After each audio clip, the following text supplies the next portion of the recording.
Hello everybody, my name is Zul and welcome back to Modding Dragon Age Origins. In today's video, we are going to be looking at a couple of mods that do a bunch of small tweaks and change the game in a big way. Without getting too much into it, let's get right to the mod. The first mod that we're going to be looking at is called Combat Tweaks version 323. This is an older mod. It's been last updated in 2010, so you got to be careful with that. It is actually, I believe, dead. The developer has stopped working on it. However, I still believe this is an essential mod to have with Dragon Age, and it is fully compatible with improved atmosphere, as long as you keep the compatibility files that we used in the previous episode of this series. What does this mod do, you say? Well, it does a lot. It adds new spell combos and completely tweaks and changes the way that the game works. This is the changelog. It changes spells, talents, tweaks, optimizes lag, weapons, changes poisons. Essentially what this mod does is it tries to make every single skill useful, every single skill powerful, worthwhile, and removing the annoyances and improving the balance while still keeping it the same flavor and style as the vanilla game. So you can think of it as a rebalancing of the combat mechanics. That's the best way I can think about it. It's very hard for me to show off in this video, so I'd recommend that you just download it and try it out for yourself because it's actually fairly easy to install. So let's get right into it. I'm going to navigate along to the files section of the Nexus, and as we can see here, there's 3 main files, an update, and several optional files. I'm going to download the Combat Tweaks PAR, that's the Personal Annoyance Remover, which removes a lot of the annoyance that the mod author has.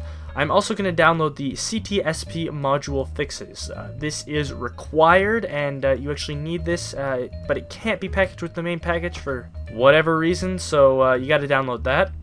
And then finally, download the update.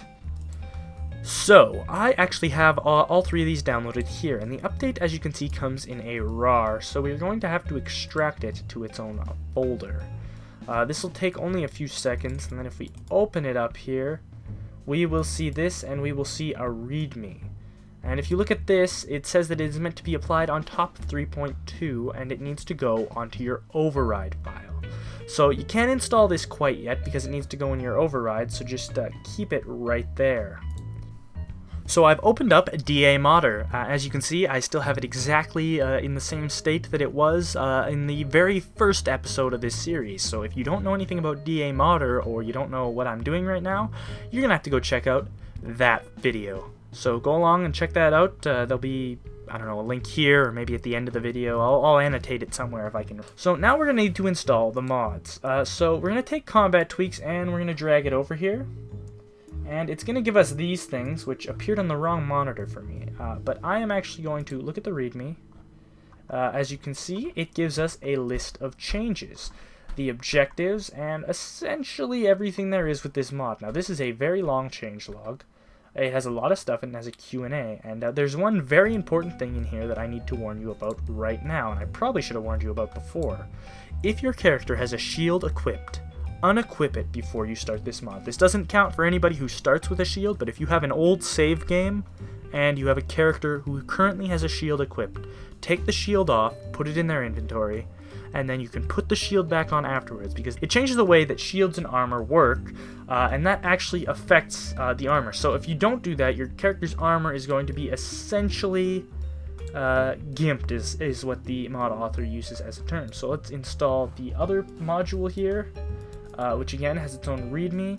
As you can see, this extends the single-player resources, so it's essentially just a resource pack to go with the mods. So once again, we're going to install that. Click Done, and as we can see, the mod is here. But now we're going to need to go to our override file. Just so you recall, your override file, no matter where you install the game, is in your documents under your username, BioWare, Dragon Age, Packages, Core, Override. And as you can see, there is the little DL Combat Tweaks here. So we're going to actually minimize the mod manager for now because we don't need it, and we're going to open up the CT update. Then we're going to open up the README because it's good to have, and all it says is extract to this file.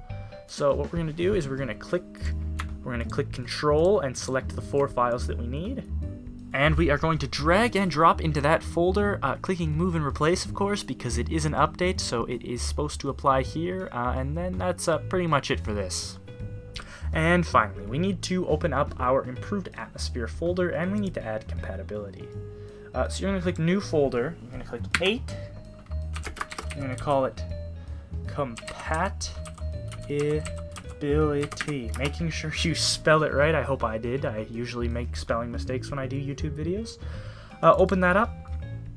Drag the Combat Tweaks Compatibility folder that you have received from your Improved Atmosphere Beta archive that we talked about last video.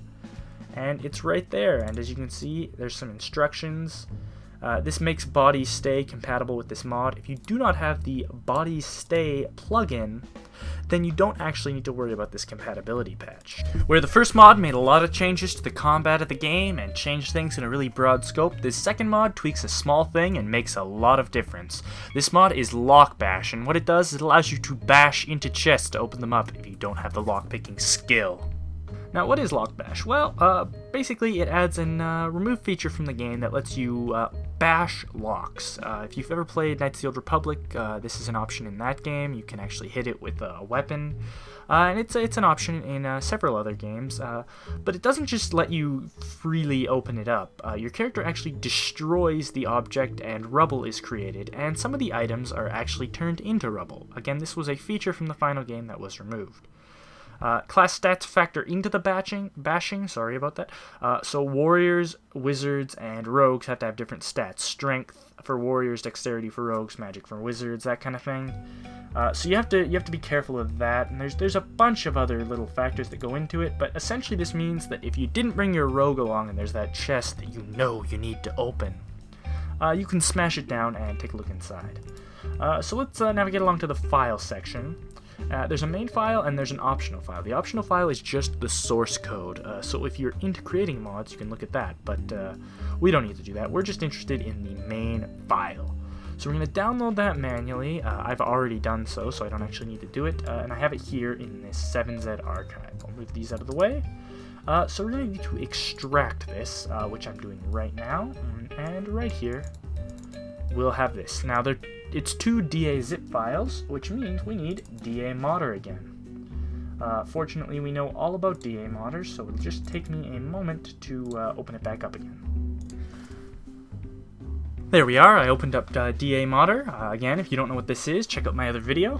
I'm going to take both of these, the Lock Bash and Lock Bash Awakening, because I have the Ultimate Edition, and I'm going to add them here. Again, we're going to get this little checkbox. It always shows up on my other screen, but I'll click yes, and Lock Bash is now installed. Same thing for Lock Bash for Awakening. We want to install that, and we're good. That's all there is to it, so I'm going to quickly spotlight the mod just to show you how it works in-game, and then I'm going to wrap up the episode.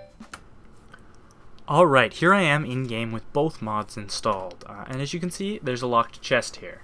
My party contains Alistair, the Tower Guard, and the Mage, and myself, who is a warrior. But if I click on this chest as if to unlock it, it'll tell me I have insufficient skill, and then I'll start attacking the chest. As you can see, the chest broke, and I'm rewarded with an iron dagger. I also got some XP, and as you can see, it's a nice little model here for that too.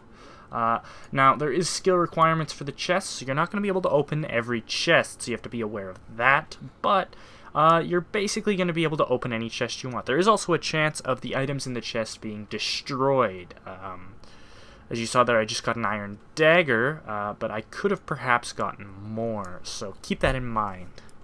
Thank you very much for watching. I really do appreciate the views, and I hope that my sound quality is a bit better, and that is because I'm using a pop filter.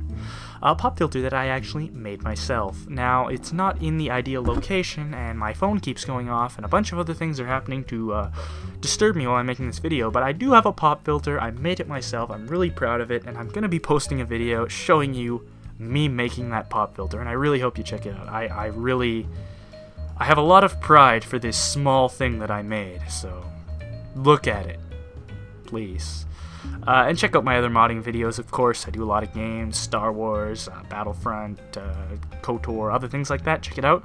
And as always, I have blabbered on long enough in my outro. My outros are like half my video most of the time now. So please consider subscribing. Thank you very much for watching. I have been Zul. Have an excellent day.